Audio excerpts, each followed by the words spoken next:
Get ready for your daily dose of marketing strategies and tactics from entrepreneurs with the guile and experience to help you find success in any marketing capacity. You're listening to Marketing School with your instructors, Neil Patel and Eric Su.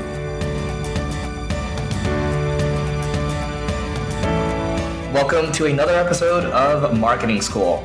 I'm Eric Su. And I'm Neil Patel. And today we're going to talk about 7 techniques for keeping users engaged in 2,000 plus word blog posts. So that's a mouthful. And Neil, you're really good at this. What are your thoughts around this? So let's go over some techniques. The first technique is make sure your post is written in a conversational tone. No one likes being talked at. Consider this like a college class or a high school class. You go to school, professor gives you a lecture. What do? Well, I fell asleep, right? And when the professors were engaging and they created a conversation, I stayed awake. So use the words you and I within your blog post. It makes it way more conversational and it'll keep way more people engaged.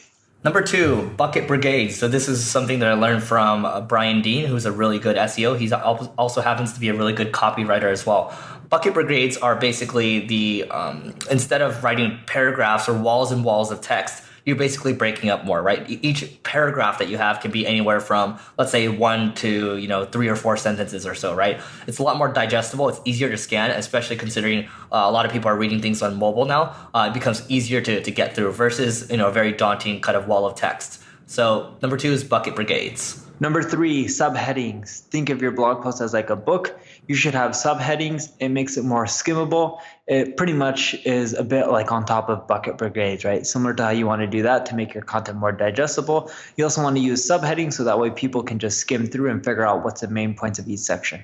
Right. And number 4 is having great engaging images too. So if you take screenshots of what you're talking about, annotate them, kind of personalize them a bit more. Having things like that can lead to better overall engagement. Number 5, the user pattern of a blog reader is they first go to your page, read a headline, they click on the blog post, and then, funny enough, they scroll all the way to the bottom, and then they figure out if they want to scroll back up to the top and read it.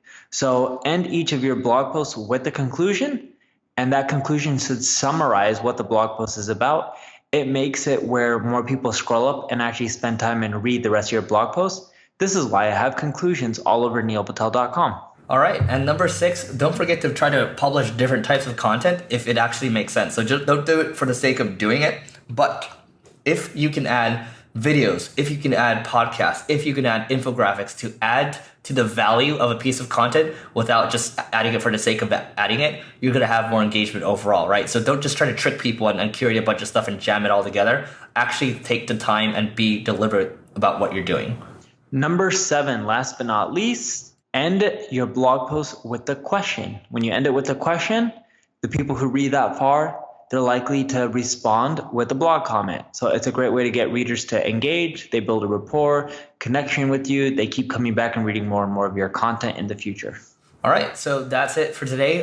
Make sure, it's 7 tips, but make sure you rewind it because people tend to forget things, gloss over things quickly. So before we take off, though, we do have a special giveaway here.